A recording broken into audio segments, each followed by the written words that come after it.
Ako si Juliana de Dios o mas kilala bilang si Holy.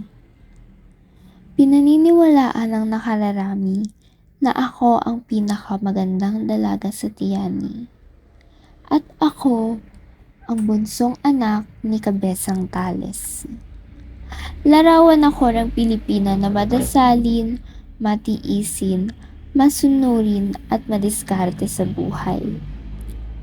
Ako ay tunay na mapagmahal sa pamilya at tapat sa aking katipan na si Basilio.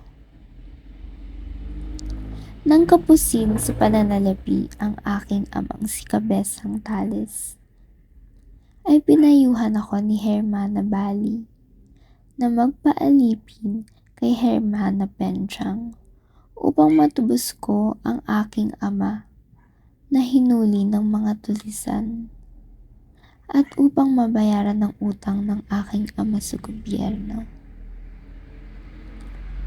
Pumasok ako bilang isang katulong kay Hermana Penchang